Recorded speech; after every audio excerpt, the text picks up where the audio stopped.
think happiness and joy often get confused, especially in popular culture, and we often hear the words joy and happiness and positivity kind of all get mixed up. But happiness is something that psychologists measure over time. So it's more of a conscious appraisal of how good our life is. And it often includes a range of different factors: how good we feel about our work, or how the quality of our relationships, or whether we feel like we have a sense of purpose. All of those things go into our feeling of happiness. And it can be kind of complicated, right? Sometimes we don't even know if we feel happy. Whereas joy is a lot simpler and more immediate. So a way that I define joy, and a lot of psychologists define joy, is as an intense momentary experience of positive emotion. And the way that we measure that is through actual physical expression. So smiling, laughing, and the feeling of wanting to jump up and down. These are some of the different ways that psychologists measure joy. So whereas happiness is something that measures how good we feel over time, joy is about feeling good in the moment.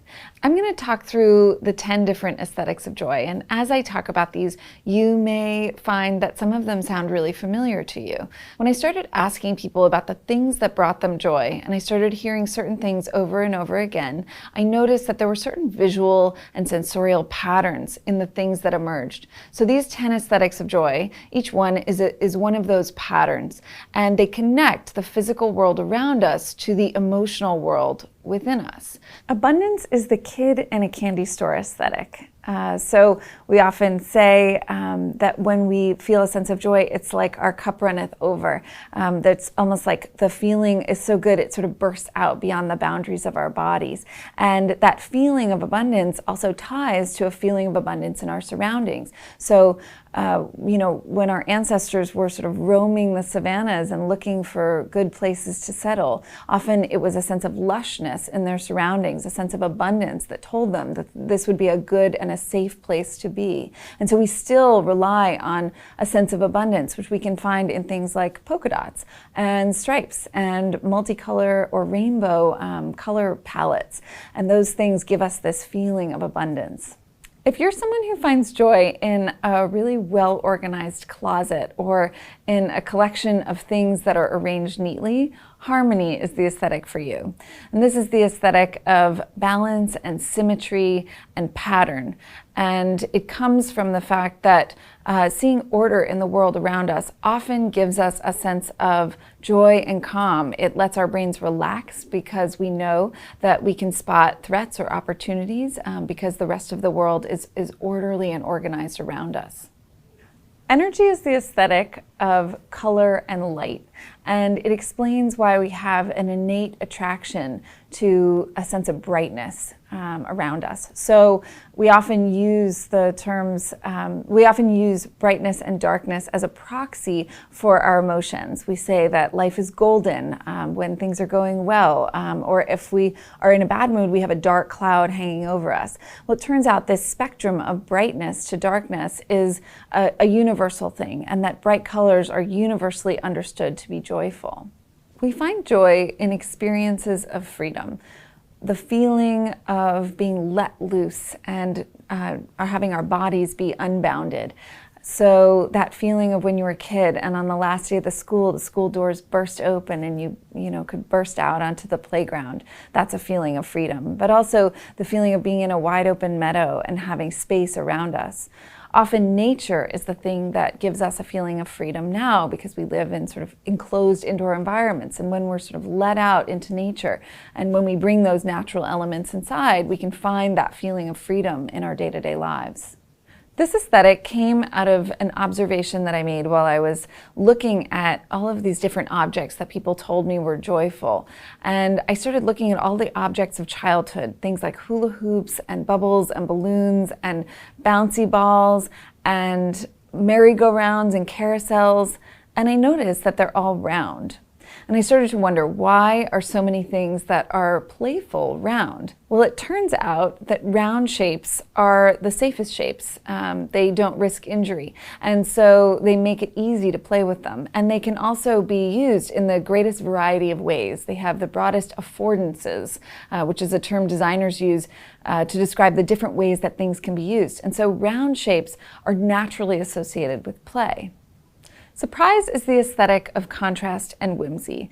And a classic example of surprise occurred to me one day when I was at a business meeting.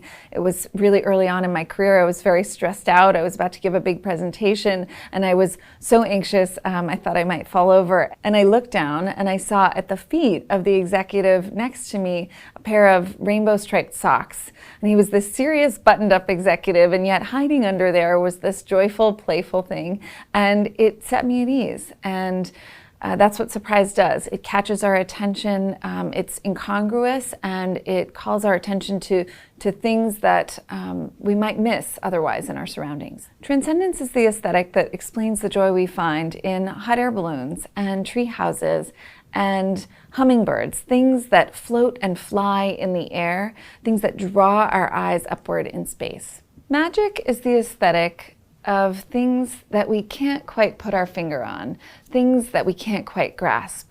It involves mysterious movements and lights that shimmer and shift, things like fireflies or the swirling iridescence on the edge of a bubble or in an oily puddle. Those kinds of things feel between worlds, right? We can't quite put our finger on them, and they create a feeling not only of joy but of wonder. And this feeling often creates curiosity within us. It sort of leads us toward new discoveries. Renewal is the aesthetic of growth and change, and it reflects the kind of dynamism that we hope to see in our own lives, this feeling of movement and progress around us. So it explains the attraction we find to shapes that feel expansive, like the opening of a flower, spirals, the way that spirals reflect the way that plants tend to grow. So this aesthetic really brings to life that feeling of growth and potential and change that we find in our surroundings. Joy is a highly contagious emotion. It's something that spreads easily between people, and celebration is the aesthetic that explains how joy spreads between people. When we want to amplify our joy, when we're in a moment of coming together in celebration, we want our joy to be as contagious as possible. And so we use things like fireworks that burst open. We use sparkle. We use glitter and confetti and things that sort of feel almost effervescent. And we use those elements to amplify the sense of joy we feel in a celebratory moment. I think it's interesting because as a culture, we're obsessed with the pursuit of happiness, and we often attach the idea of happiness to big things happening in our lives. So getting married or finding the right job or having children or grandchildren, and we think that these things are going to make us happy. And that can often make happiness feel kind of elusive because many of the factors involved are out of our control. Whereas joy is much easier to access because it's visceral. We always know if we're feeling joy when we feel it, and it's measured in these small moments. And so instead of focusing on a lot of these things that are out of our control, when we focus on joy, we can focus on creating more of those smaller moments. Get smarter faster with new videos daily at 5 a.m. Eastern.